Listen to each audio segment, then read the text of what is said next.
नमस्कार। आज हम लोग पंत का काव्य शिल्प विषय पर विचार विमर्श करेंगे।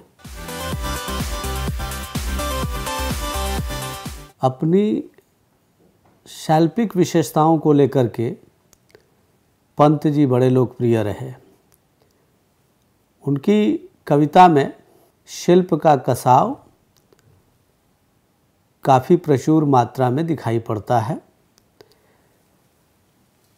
उनके शैल्पिक वैशिष्ट्य को जानने से पहले हमें ये समझना होगा कि छायावादी काव्य का जो शिल्प था उसकी क्या विशेषताएं थीं।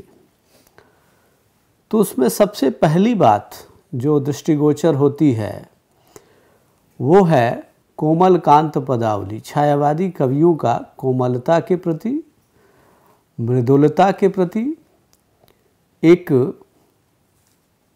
गंभीर आग्रह रहा था और इस वजह से उन्होंने जो कर्कश शब्द थे कविता में उनको भी कोमल बना करके, उनको भी मृदुल बना करके, मधुर बना करके उन्होंने कविता में पिरोया। ये उनका विशेष आग्रह था।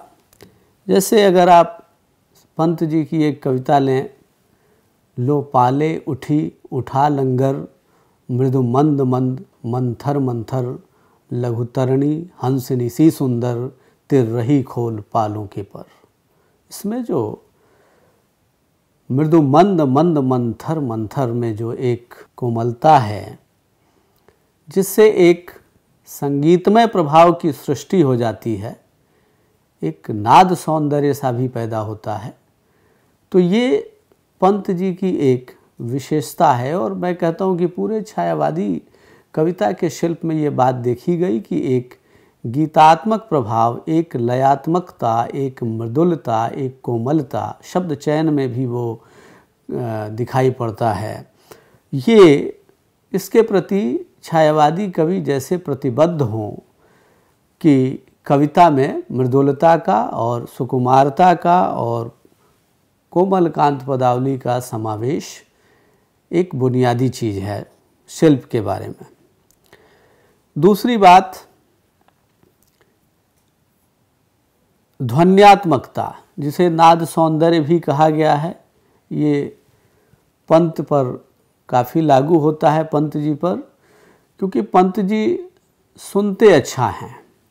पंत जी की कविताओं में जैसे एक था संध्या का झुटपुट, बांसों का झुरमुट, चहक रही चिड़िया, टीवी टू टूट टूट। इसमें टीवी टू टूट टूट, झुरमुट और झुटपुट और टीवी टू टूट टूट में जो एक नाद सौंदर्य है, जो एक ध्वन्यात्मकता है, वो कविता को एक संगीतमय प्रभाव से भर देता है। यह पंत के शिल्प की एक विशेषता है और इससे कविता में एक लय आने से, मृदुलता आने से कविता में गीतात्मकता का समावेश, संगीतात्मकता का समावेश स्वयमेव हो जाता है। और यह सब बहुत सायास नहीं है, ऐसा दिखाई पड़ता है। छायावादी काव्य शिल्प की एक बड़ी विशेषता जिसे डॉक्टर नगेंद्र जी ने रेखांकित की, छायावाद स्थूल के प्रति सूक्ष्म का विद्रोह है। ये सूक्ष्म का विद्रोह इसलिए है क्योंकि छायावादी काव्य में बहुत ही सूक्ष्म चित्रण किया गया है। जो अलंकार गढ़े गए हैं उन अलंकारों में भी सूक्ष्मता है, सपाट नहीं है यहाँ कुछ भी। एक वर्तुलता है, एक वक्रता है कथन में एक वैचित्र है जिससे एक चमत्कार की सृष्टि होती है और कविता में एक वक्रता सी आ जाती है, वर्तुलता आ जाती है, जो उसके अभिव्यंजना शिल्प की बहुत बड़ी विशेषता है। सूक्ष्मांकन, सूक्ष्म चित्रण, भावों का भी बड़ा सूक्ष्म चित्रण है। जैसे एक अगर आप रूपक देखें, बिंब शब्द तो काफ़ी बाद में आया है, छायावादी कविता को बिंब के कटघरे में नहीं खड़ा करना चाहिए। वो रूपक था, बाद में बिंब हो गया, उसी को का विस्तार है बिंब। तो उषा का उर में आवास, मुकुल का मुख में मुकुल विकास, चांदनी का स्वभाव में भास, विचारों में बच्चों की सांस। ये एक भावों का प्रकृति के साथ मेल करा करके और भावों को, एब्स्ट्रैक्ट को चित्रित करने की कोशिश की गई है और ये बड़ा ही सूक्ष्म चित्रण है। ऐसा ही आप देखेंगे कि नौका विहार कविता में जब कवि चित्रण करने लगता है तो वहाँ तक आते आते तापस बाला गंगा निर्मल, तनवंगी गंगा ग्रीष्म बिरल, लेटी है श्रांत क्लांत निश्चल, साड़ी की सिकुड़न सी जिस पर, शशि की रेशमी विभा से भर, लहरे ऊपर कोमल कुंतल। अब इसके बाद जो है, जो भी चित्रण है वो बड़ा ही संश्लिष्ट चित्रण है और उस चित्रण में बहुत सूक्ष्मांकन है, बड़ा ही सूक्ष्म चित्रण है, संश्लिष्ट चित्रण है। ये पंत की कविता ऐसे लगती है जैसे एक एक शब्द को पिरो दिया गया है, एक एक शब्द को जड़ दिया गया है जहाँ जो होना चाहिए। उसमें एक क्रिस्टल की तरह, एक हीरे की तरह उसमें कई फलक हैं, 8 फलक हैं और उसमें से जैसे रोशनी फूट रही है। ये छायावादी कवियों के का जो काव्य है उसका सौंदर्य ऐसे ही कई आयामों से फूट रहा है। उसे किसी एक अर्थ में आप सीमित नहीं कर सकते, उसमें अर्थ की अनंत संभावनाएं हैं जो उनकी सृजनशीलता की शक्ति को साबित करती हैं। चित्रमयता या चित्रात्मकता छायावादी शिल्प की एक बड़ी विशेषता रही है और प्रकृति के बहुत ही सुंदर चित्र पंत जी ने उकेरे हैं अपनी कविताओं में। चाहे वो नौका विहार कविता हो, चाहे प्रथम रश्मि हो, चाहे पर्वत प्रदेश में पावस हो, पल्लव की तो बहुत सारी कविताएं और गुंजन और वीणा की कविताएं प्रकृति चित्रण से सजी हुई हैं। प्रकृति का उसमें बड़ा ही सर्जनात्मक उपयोग किया गया है और जो चित्र बनाए गए हैं वो बड़े ही साफ हैं, स्पष्ट हैं, सजीव हैं, लेकिन चित्र सरल नहीं हैं। उन चित्रों में बहुत ही बारीकी है, सूक्ष्मता है, संश्लिष्टता है, ये सारे गुण देखे गए हैं। तो चित्रात्मकता उनके शिल्प की एक बड़ी विशेषता है। उपमा और रूपक पंत जी के प्रिय अलंकार हैं और पंत जी की जो कल्पना है वो वैसे तो कोमल कल्पना है क्योंकि वो सुकुमार कवि हैं प्रकृति के, लेकिन कई बार उनकी कल्पना थोड़ी विशाल और विराट भी हो जाती है। जैसे आप बादल का ये चित्र देखें, धूम धुआरे काजर कारे हम ही विकरारे बादर, मदन रार के वीर बहादुर पावस के उड़ते फणिधर।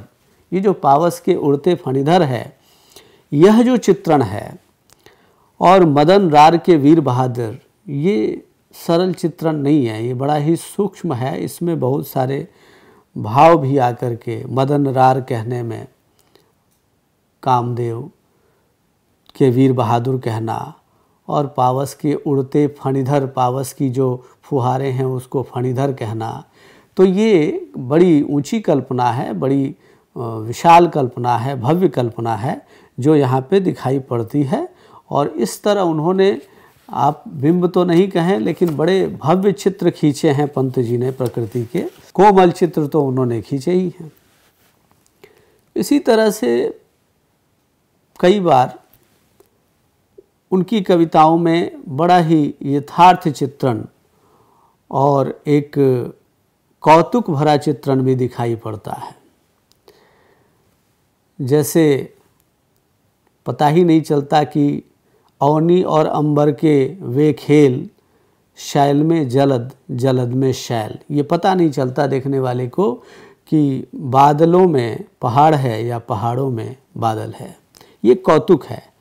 इसी तरह से अगर आप सोन जूही की बेल छबीली, सोन जूही कविता में एक टांग पर उचक खड़ी हो, मुग्धा वैसे बहुत बड़ी हो, आंगन के बाड़े में चढ़कर दारू खम्भ को गलबा ही भर, कुहनी टेक कंगूरे पर इठलाती अलबेली, सोन जूही की बेल छबीली। तो ये जो कविता है इसमें सोन जूही का बड़ा ही एक भाव भंगिमा के साथ, आप कहने को कह सकते हैं मानवीकरण अलंकार, जो कि छायावादी कवियों के लिए एक समझ लीजिए कि उनकी कविता का मुख्य हिस्सा रहा है। मानवीकरण अलंकार बहुत बड़ा हिस्सा है जिसमें मानवीकरण अलंकार का प्रयोग किया गया।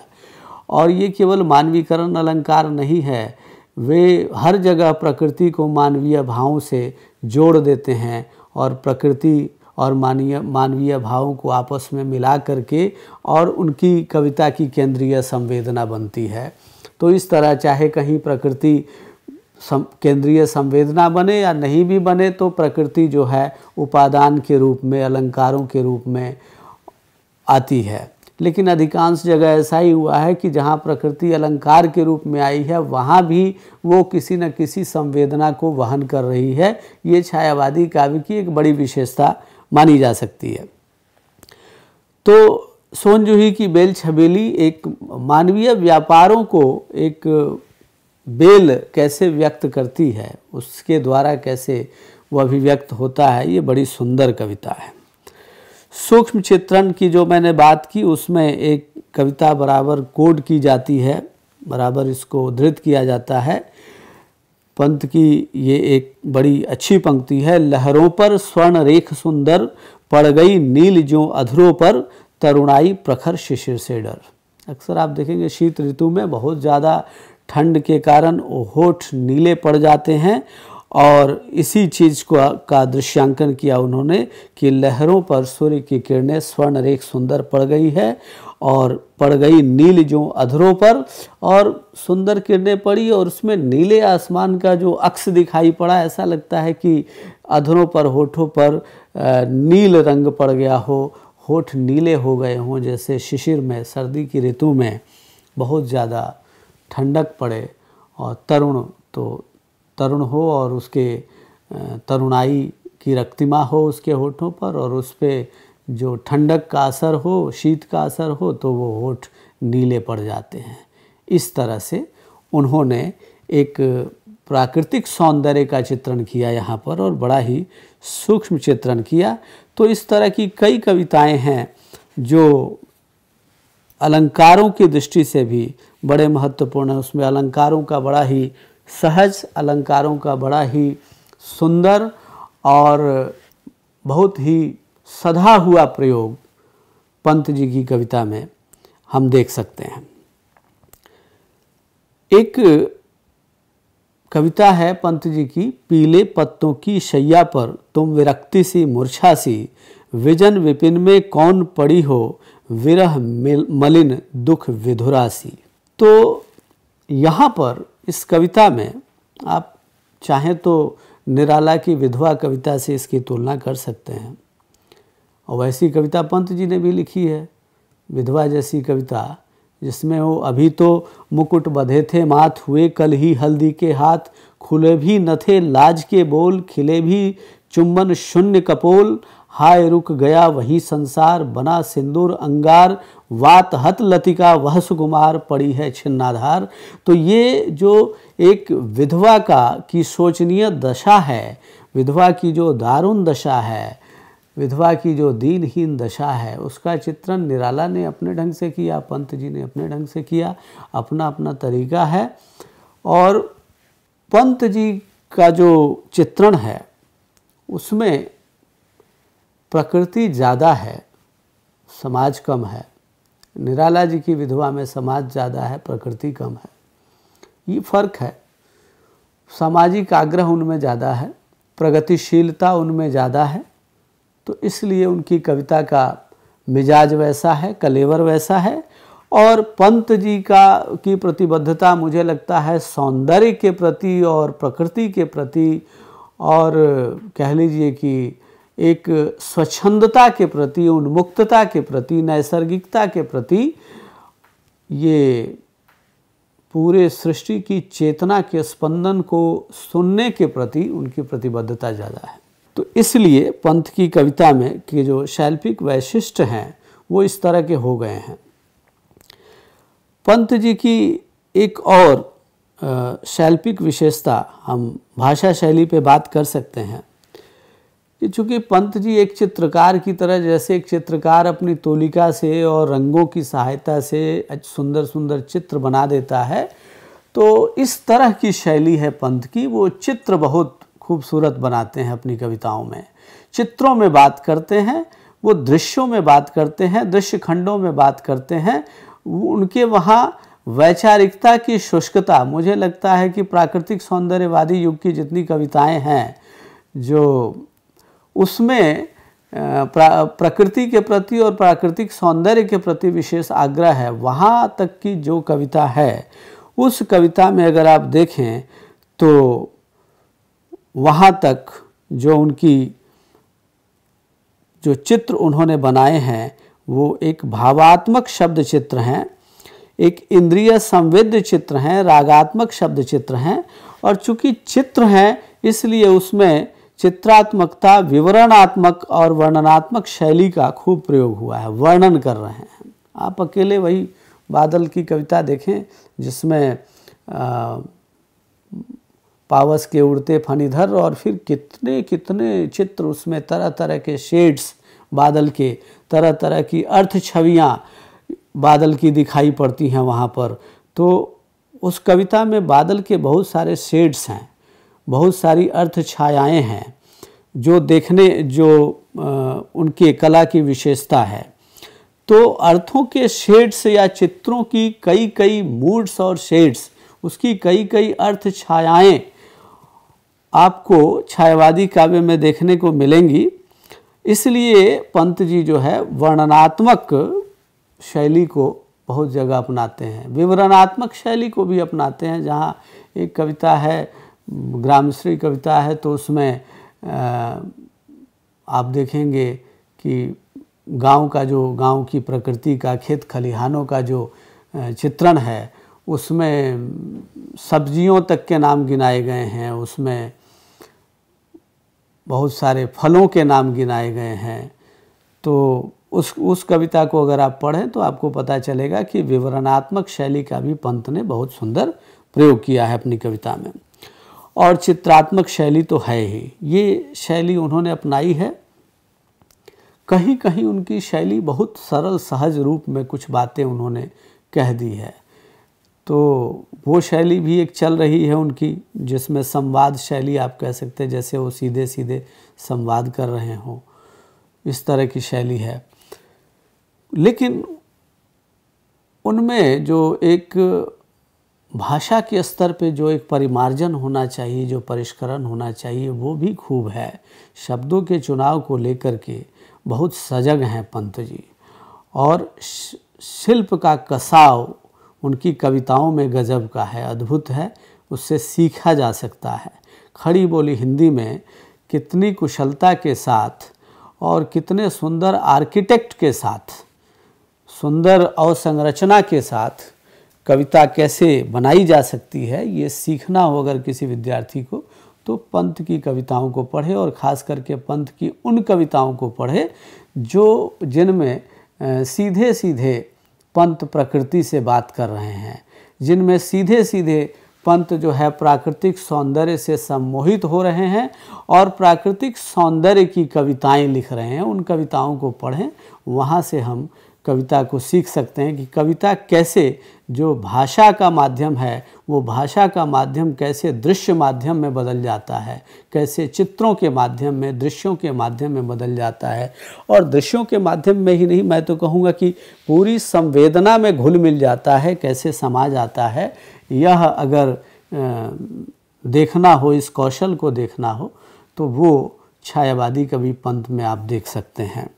मैं एक दो उदाहरण दे करके अपनी बात को समाप्त करने की कोशिश करूँगा कि पंत ने द्रुत झरो जैसी कविता भी लिखी, जिसमें उनका ये मानना था कि जो पुरातनता है, जो प्राचीन रूढ़ियाँ हैं, उनके जो पीले पत्ते हैं, ये सब झड़ जाएं। तो वो यथार्थवादी जो की कविताएं हैं। विश्व मानवतावाद के गीत भी उन्होंने गाए, और ये भी कहा कि कबीर मनीषी का कर्तव्य सनातन जीवन, मूल्यों का करना सुख सर्जन। तो लेकिन ये अलग अलग विचारधारा समय समय पर उनके विचार बदले, उनका विकास भी हुआ।